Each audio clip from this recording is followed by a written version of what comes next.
여러분은 누군가의 죄를 대신해서 책임지기 위해서 나서 보신 적이 있습니까?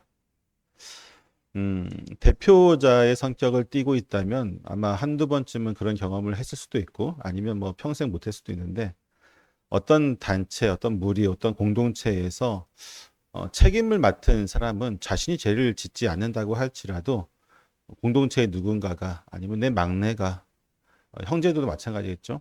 누군가가 잘못을 저지르면 대신 그 죄에 대한 대가를 본인이 져야 되는 때가 간혹 있습니다.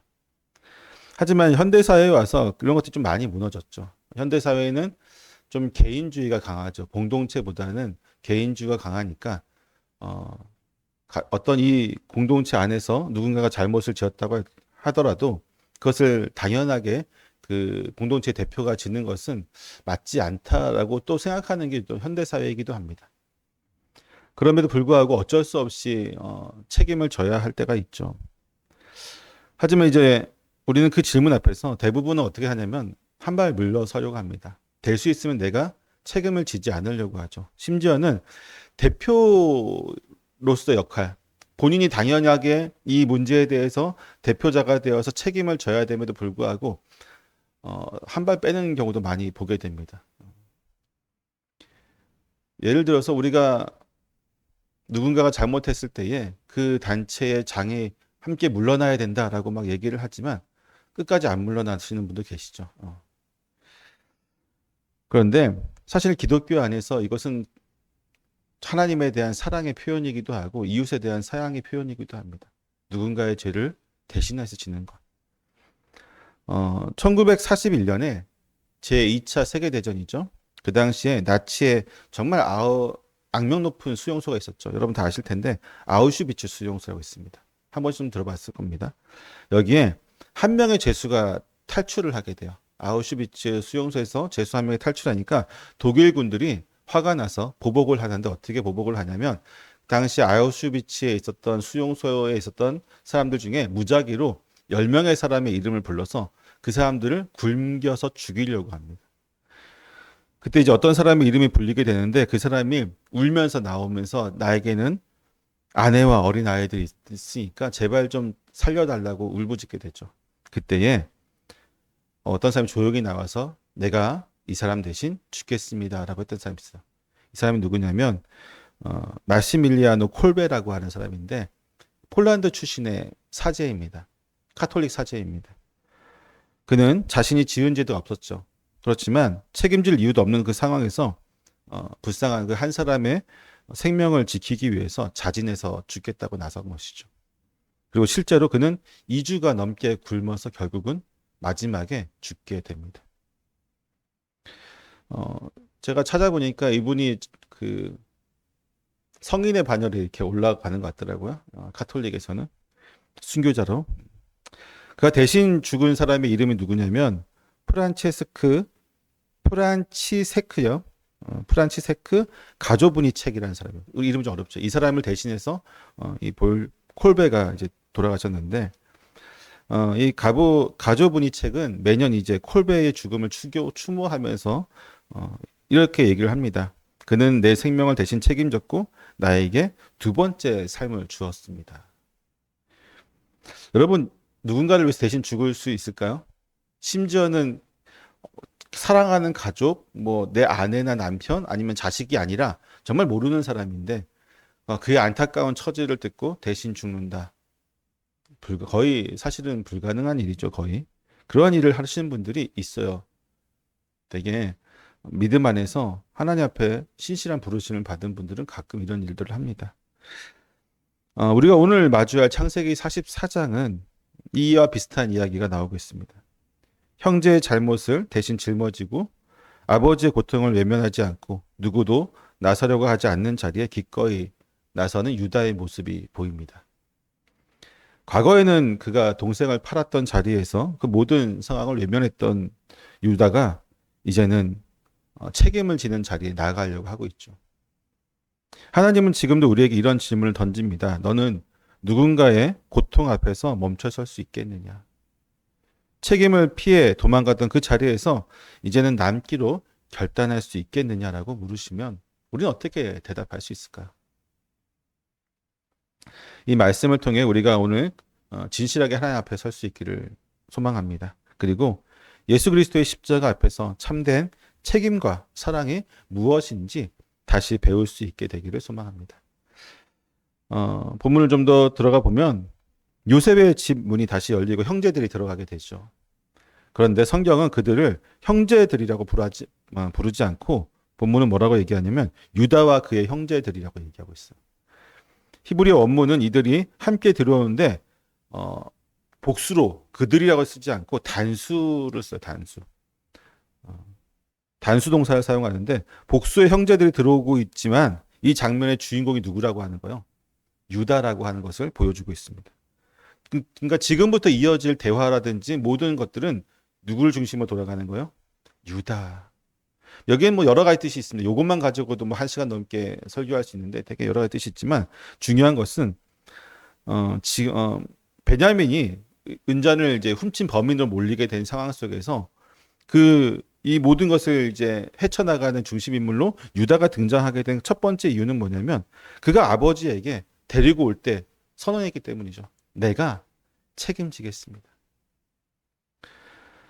그리고 이제 그는 실질적으로 형제들 이 공동체 안에서 자신이 책임지기 위해서 먼저 앞장서서 나와서 이야기하고 있습니다.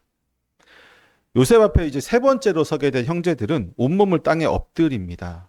본문이 좀 완전히 항복의 자세로 나아가는데 앞전에 두 번의 만남이 있었죠. 두 번의 만남에서는 그냥 절하다라는 표현이 있었어요. 이게 히브리어는 하와라는 표현인데 절하다는 표현이 사용되었지만 세 번째 만났을 때 이때는 어떻게 되냐면 완전히 엎드려서 굴복하는 굴종하는 모습을 보이고 있습니다. 단순히 예절 차원에서 행하는 것이 아니라 절박한 복종의 모습을 나타내고 있습니다. 요셉의 꿈이 다시 한번 성취되는 것처럼 보이지만 사실은 이제 죄를 범한 연약한 인간이 보이는 모습이죠. 이들은 존경의 의미로 절을 하는 것이 아니라 지금 절망과 좌절 가운데 어떻게 해서든 자비를 구하기 위해서 지금 굴종의 모습을 구하고 있습니다.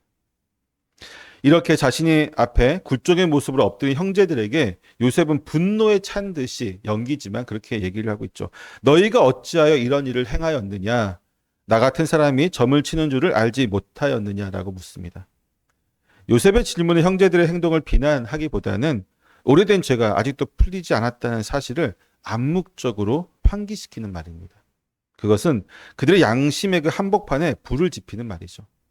하나님의 손에 붙들린 제 기억이 소환되는 순간이었습니다. 특히 이 말은 두 가지로 해석이 될 수 있는데 하나는 왜 너희는 내가 점을 치는 사람인 줄 모르고 잔을 훔쳤느냐라고 하는 뜻이 될 수 있고 다른 하나는 내가 점수를 통해서라도 너희를 반드시 찾아낼 것을 왜 몰랐느냐라고 해석이 될 수도 있습니다. 두 가지로 해석이 될 수 있는데 전자는 그러니까 왜 너희는 내가 점을 치는 사람인 줄 모르고 내 잔을 훔쳐갔느냐라고 해석을 하게 된다면 점 치는 자의 도구가 되게 귀한 거잖아요.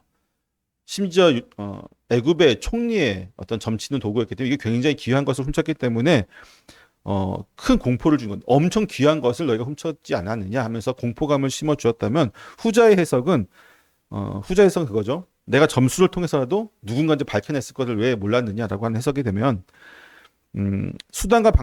어떤 수단과 방법을 사용해도 너희가 내 손아귀에서 벗어날 수 없을 거라는 의미로 해석이 되어집니다. 그러니까 형제들의 무력감을 더 강조하고 있죠. 그 어떤 해석이 되었든 지금 이 말을 듣고 있는 형제들은 어떤 느낌이 들었을까요? 심한 자괴감과 괴로움 속에서 힘겨워하게 되었을 것입니다. 그들은 이제 이방 땅에서 거짓 혐의를 뒤집어 쓴 채 설명도 또 해명도 불가능한 상태로 무기력하게 엎드려서 지금 이방인들에게 엎드려 있는 것이죠. 바로 이때에 유다가 입을 열게 됩니다. 그는 결백을 주장하지 않아요. 우리는 잘못이 없습니다. 우리 베냐민이 훔쳤을 리가 없을 거예요. 이런 절대 변명하지 않습니다. 참 아이러니하죠.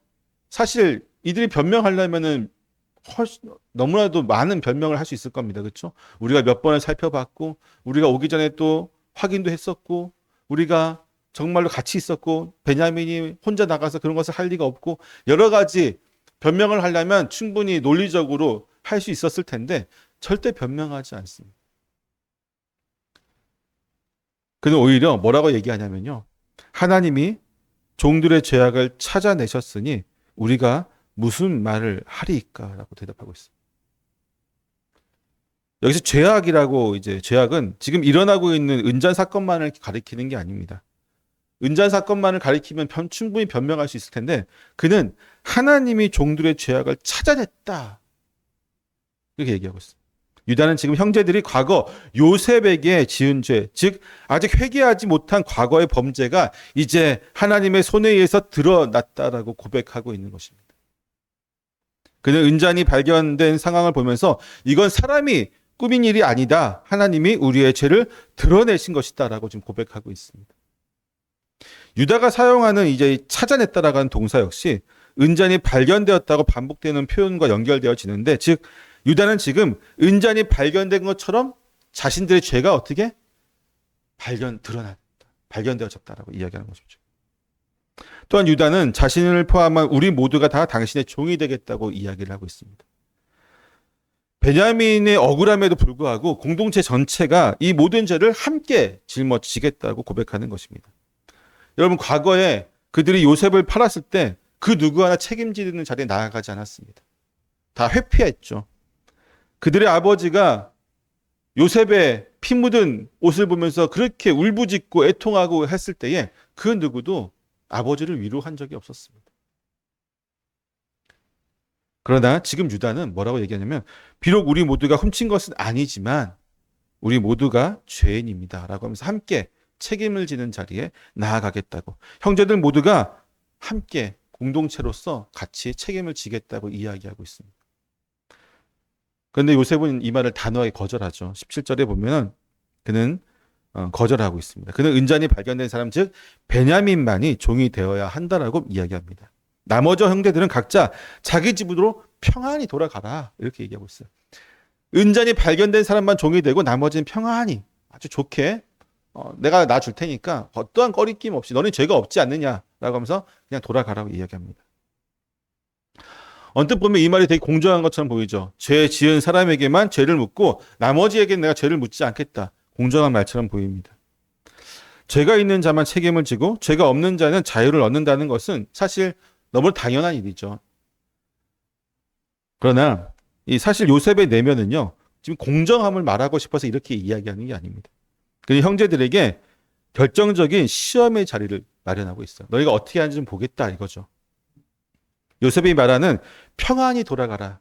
이 이제 히브리어죠. 이게 레샬롬이라는 말인데 이 말은 인발적인 인사말이나 작별하는 말이 아니라 하나님의 살롬 즉 온전하고 완전히 평안한 상태로 돌아가라는 거예요. 그런데 지금 요셉은 이 말을 아주 역설적으로 사용하고 있는 것이죠. 요셉 형제들에게 말하는 것은 내면적인 의미를 풀어서 좀 설명을 해보자 이런 거예요. 너희 이제 자유니까 베냐민만 남기고 너희는 돌아가도 좋아. 근데 너희가 평안한 것을 바라지 않았느냐. 베냐민만 넘기면 너희는 정말로 편안하게 아주 좋은 상태로 돌아갈 수 있어 라고 약간 비꼬듯이 아니면 그들이 어떻게 하는지 반응을 살피는 그런 뉘앙스로 지금 이런 말을 하고 있는 겁니다. 이 말을 들은 형제들 어땠을까요? 마음이 찔렸죠.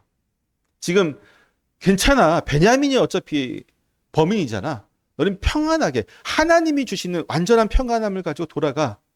이 말을 들었던 형제들은 유다와 마치 무엇이 들렸을까? 첫 번째로는 평안할 수가 없습니다. 왜? 그들이 죄를 짓지 않았다고 하더라도 지금 이 상황 속에서는 명백하게 베냐민이 죄인인 것처럼 보인다고 할지라도 그들의 마음속에 여전히 요셉에 대한 죄가 남아있기 때문이죠. 그들의 마음이 평안할 수가 없어요. 그들의 죄가 드러났다고 유다가 표현했지만 유다 혼자만의 마음이 아니라 그 형제들 전체의 마음이 지금 하나인 거예요. 아, 하나님께서 우리에게 지금 죄를 묻고 계시는구나. 하나님께서 우리의 죄를 들춰내셨구나. 밝히셨구나. 찾아내셨구나. 그들의 마음이 어떻게 평안할 수 있겠습니까? 하나님께서 그들의 죄를 밝히셨는데 하나님 앞에 우리가 평안할 수가 레샬롬이 될 수 없는 거예요.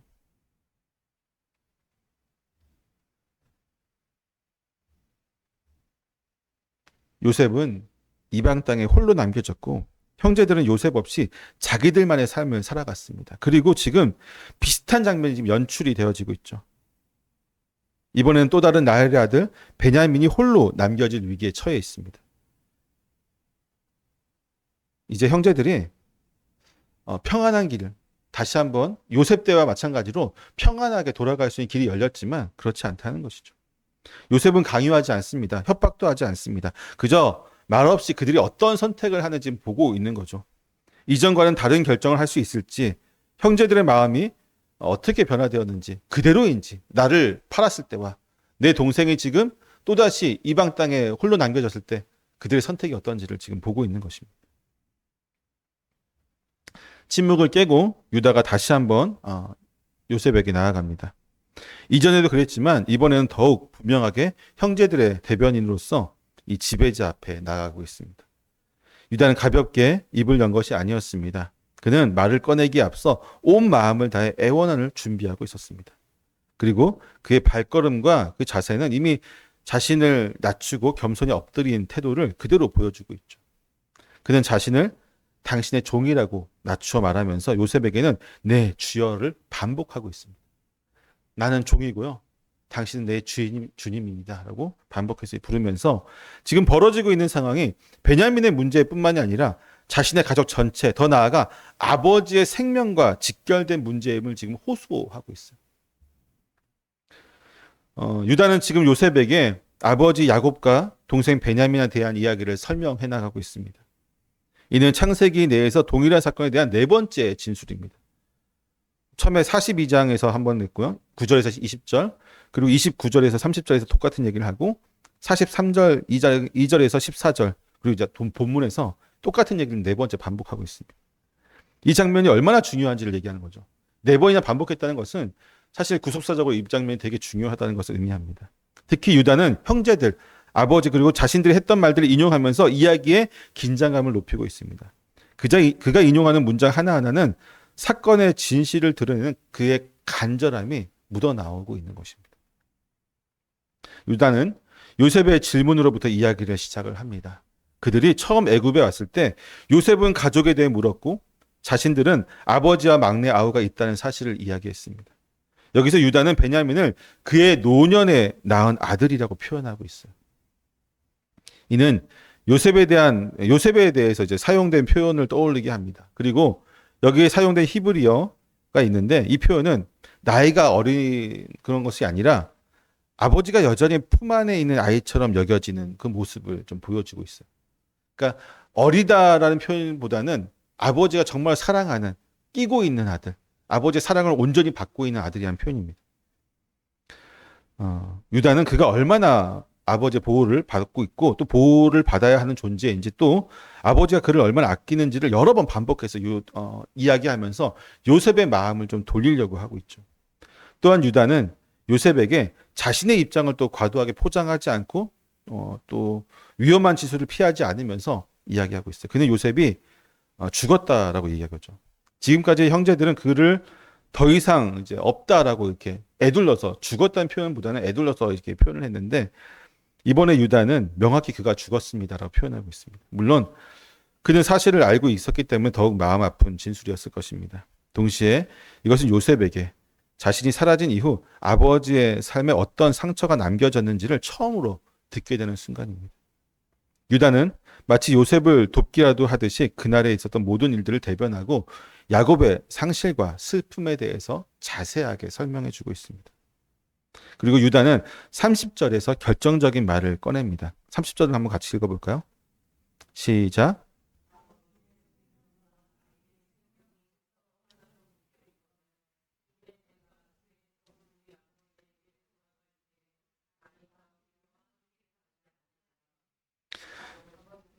네, 여기까지 읽습니다. 네.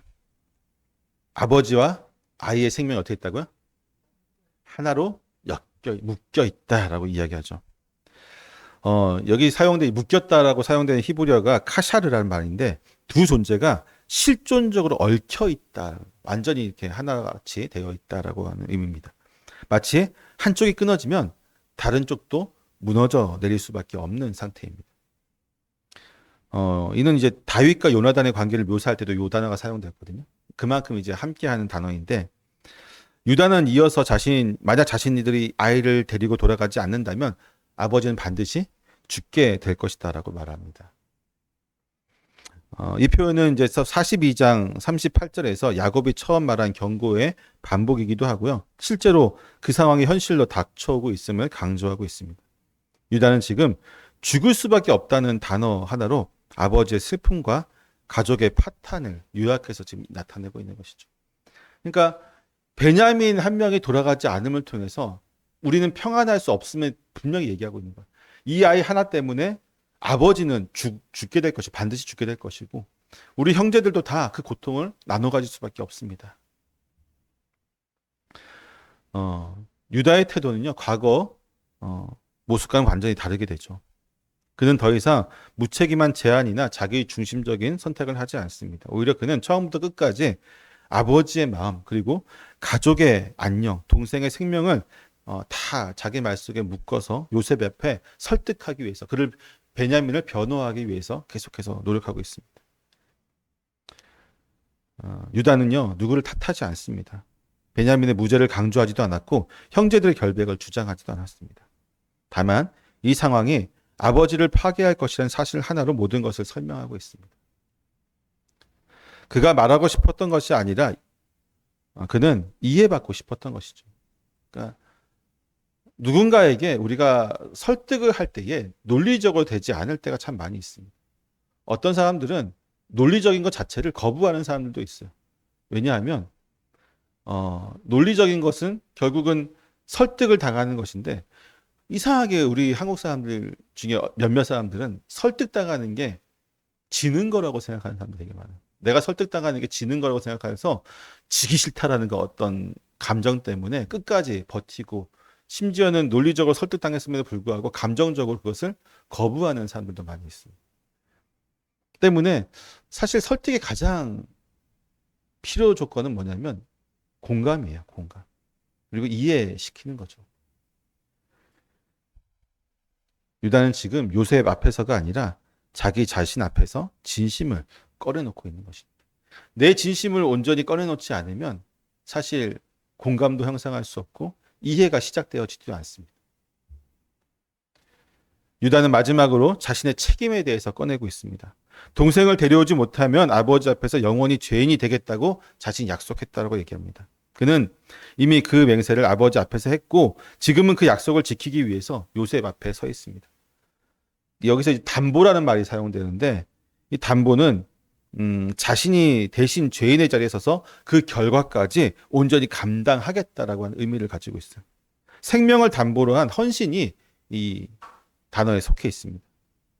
이제 유다는 동생 대신 자신이 종이 되게 해달라고 요청을 합니다.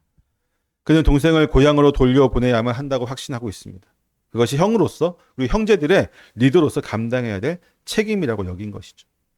그는 자신이 애굽에 남게 되면 자유를 잃는다는 것을 알면서도 기꺼이 그 길을 선택하게 됩니다. 과거에 요셉을 떠나보냈던 그 자리에 이젠 자신이 남겠다고 고백을 하고 있는 것입니다. 정말 유다는 요셉에게 정말로 정중하게 이 얘기를 하지만 마지막에 가서는 거의 단어 자체가 절박함이 묻어난 단어들이. 그는 더는 주의 종이라는 표현도 내주라는 경칭도 사용하지 않습니다. 감정이 쏟아지는 순간 그는 더 이상 정치적으로 조심스럽게 말하지도 않아요. 지금 이 요청은 애굽의 총리 앞에 드리는 말이 아니라 사랑하는 아버지와 또 자신들의 동생과 형제들을 위해서 절규하는 심정을 마지막에 내가 종이 되겠습니다라고 외치고 있는 거거든요. 유다는 지금 그토록 사랑하는 아버지가 또다시 자식을 잃고 무너지는 것을 더 이상 지켜볼 수 없다라고 말합니다. 과거 요셉의 옷을 찢어 염소의 피를 묻혀서 아버지에게 보냈던 그날 아버지가 무너져 내리는 그 모습을 똑똑히 보았죠. 그때 유다와 형제도 어떻게 했어요? 외면했죠. 그것이 근데 이제는 외면이 되지 않는 겁니다. 그때까지만 해도 유다와 그 아버지 사이에 어땠어요? 아버지는 요셉만 사랑하는 편애하고 우리는 별로 사랑하지도 않고 우리 어머니와 우리는 그냥 천덕꾸리처럼 아버지는 정말 나쁜 사람으로 이렇게 그러니까 아버지가 울고 있는 게 마음에 와닿지가 않았던 것이죠. 또 여전히 요셉 때문에 우는구나. 우리를 위해서는 눈물 한 방울 보이지 않았던 저분이 뭐 이런 마음이었다면 이제 그렇지 않은 거죠. 이제는 아버지가 겪게 될 그 고통이 나의 고통이 된 것이. 이제는 정말로 믿음의 공동체가 하나가 되었습니다. 이 장면은 유다라고 하는 인물에게 있어서 아주 중요한 하나의 전환점이 됩니다. 이전에 자신의 이익을 위해서라면 동생의 생명도 팔아넘길 수 있었던 사람이 이제는 동생을 위해서 자기 자신을 내어놓고 있습니다. 그는 이제 자기 자신의 유익이 아니라 아버지의 슬픔과 동생의 연약함을 함께 끌어안으려는 깊은 공감의 자리에 서게 된 것입니다. 그러니까 유다의 도덕성이 최고로 드러나는 시점인 것이죠. 이 시점이. 그는 더 이상 대신 간다라는 말을 하지 않습니다. 실제 자신이 그 삶을 살아가겠다는 결단을 내리면서 그 아이를 대신하여 나를 여기에 머물게 하십시오라고 말하죠. 여기서 이제 유다는 이제 종이 된다라고 하는 표현을 쓰는데 그가 애굽에 남는 것은요. 죄의 결과로서 종이 되는 것이 아니라 아버지와 베냐민 그리고 형제들을 위해 스스로 남는 선택을 하고 있는 것입니다. 또한 유다는 과거에 자신이 팔아넘겼던 요셉과 지금 이 자리에 놓인 베냐민을 나란히 놓고 비교하고 있습니다. 그날처럼 또다시 동생을 남겨 돌아간다면 자신은 더 이상 아버지 앞에 설 수 없다는 것을 너무 잘 알고 있었던 것입니다. 요셉은 결국 이제 이 모든 장면을 봤던 요셉은 어떻게 될까요? 요셉도 치유의 마음이 들겠죠. 아, 우리 형제들이, 내 형들이 이제서야 이 마음을 갖게 됐구나. 동생을 사랑하는 마음을 갖게 됐구나. 아마 이런 과정이 없었다면 다음 장에도 나오겠지만 형제들 앞에 그가 나아가서 모든 것을 풀어내지 못했을 것입니다. 그 모든 과정 속에서 요셉은 형제들이 내면이 바뀌었고 그가 그 베냐민을 사랑하고 지키기 위해서 유다가 나서고 형제들이 종이 되겠다고 하는 그 모든 상황들 속에서 결국은 자신이 받았던 모든 상처들도 다 같이 용서가 되어지고 치유받게 되는 것이죠. 결국은 이제 복수가 아니라 용서의 문이 열리기 시작하게 되는 것입니다. 그 모든 것을 결국은 뭐에서부터 시작했어요? 오늘 본문은 유다의 희생으로부터 시작이 되어지고 있습니다. 결국 유다는 말이 아니라 삶으로 책임을 지는 어떤 그런 것을 선택하고 있습니다. 자신이 직접 죄인이 된 것도 아니었지만 그는 고통 중심에 서기를 선택했습니다. 사랑하는 아버지를 지키기 위해서 억울하게 누명 쓴 동생을 대신하기 위해서 그는 애굽에 남겠다고 선언합니다. 그것은 어떤 명분이나 감정의 표현이 아니라 오래된 죄를 직면하고 감당하기로 한 어떤 신앙인으로서 믿음의 사람으로서의 결단인 것이죠. 우리도 살아가면서 유다와 같은 자리에 서게 됩니다. 누군가의 아픔을 보일 때가 있죠. 그 고통을 나누기보다 외면하고 싶을 때도 있습니다. 왜? 당장 나도 힘든 일이 있고 당장 저 사람의 고통이 내게 와닿지도 않을 때도 있고 또 다른 이유는 그 사람이 내가 평소에 좋아하지 않던 사람이고 나를 미워했던 사람이라고 생각하면 그 사람의 고통이 때로는 어떻게 돼요? 꽃이다 라고 생각할 때도 있잖아요. 그렇죠? 내가 저럴 줄 알았어. 공동체 안에 그러니까 형제들이 처음 아버지가 애통하고 요셉을 잃었을 때 애통하고 울었을 때 아마 그런 감정이었을 것 같아요. 여전히 우리 아버지는 하지만 우리 역시도 그럴 때가 많이 있다는 것이죠. 그런데 하나님께서는 그 모든 가운데 우리 공동체를 부르셨을 때에는 불편한 책임 가운데 나아오라고 얘기합니다. 그 순간 우리는 유다처럼 나의 자리를 내어놓고 함께 짐을 지는 그 자리로 선택할 수 있어야만 합니다. 그게 믿음의 공동체여야 되고 그게 예수 그리스도라고 하는 머리를 정점으로 해서 그의 몸이 된 모든 지체들에게 허용되어지는 하나님의 사랑의 표현인 것이죠. 복음은 우리에게 그럴 수 있는 힘이 있다라고 말해줍니다. 왜일까요? 우리가 어떻게 그런 힘이 있다고 복음이 우리에게 얘기해 주고 있습니까? 예수님이 먼저 보이셨기 때문이죠. 예수님이 전혀 가치 없는 우리를 위해서 먼저 십자가에 달려 돌아가셨기 때문에 우리 역시 그 복음 안에서 그런 능력이 있습니다. 예수님은 죄가 없으셨습니다. 단 하나의 죄도 없으셨습니다. 죄인의 자리를 대신 쓰셨던 것은 결국 우리를 향하신 그분의 사랑 때문이었어요. 우리의 죄를 그분이 대신 다 책임지셨습니다. 누군가의 잘못을 대신 짊어지는 것이 아니라 전혀 책임지지 않아도 될 죄의 무게를 스스로 짊어지신 것입니다. 그것이 우리의 죄였고 우리를 대신한 분이 바로 그리스도 그분이셨습니다. 십자가는 고통의 상징이지만 그리스도의 십자가는 참된 책임과 사랑이 어디까지 갈 수 있는지를 보여주는 것이었죠. 말로가 아니라 몸으로, 외침이 아니라 침묵으로 우리를 품으신 그리스도께서 지금도 우리에게 뭐라고 말씀하시냐면 내가 져야 할 짐을 내가 대신 졌다. 그러니 너도 이제 너의 형제, 이웃들을 위해서 짐을 나누어 지어라. 이렇게 말씀하고 계십니다. 그러므로 우리도 할 수 있습니다. 할 수 있어야만 합니다. 억울한 누명을 쓰고도 침묵하는 사람 곁에 서주고 감당하지 못할 고통을 홀로 짊어진 사람 옆에 함께 걸어갈 수 있어야 합니다. 다시 말해서 진정한 변화는 우리의 감정을 넘어서는 선택을 나타내며 그 선택은 우리의 행동을 통해서 우리의 상황 속에서 우리가 들어가는 희생을 통해서 나타날 수 있는 것이죠. 사랑하는 성도 여러분, 혹시 지금 책임을 회피하고 싶은 자리가 있습니까? 또는 마음이 무너진 누군가를 보고도 못 본 척하고 싶은 순간들이 있습니까? 그렇다면 오늘 이 말씀 앞에서 다시 물어야 합니다. 나는 과연 어떤 평안을 선택할 것인가? 내 육체와 내 삶에 유지되는 평안을 선택할 것인가? 아니면 하나님이 주시는 평안을 선택할 것인가? 여러분, 말씀이 이끄는 방향으로 걸어가시기를 축원합니다. 그 끝에서 예수 그리스도의 십자가가 다시 보일 것입니다. 그 은혜를 기억하는 사람은 외면보다는 동행을 선택할 것입니다.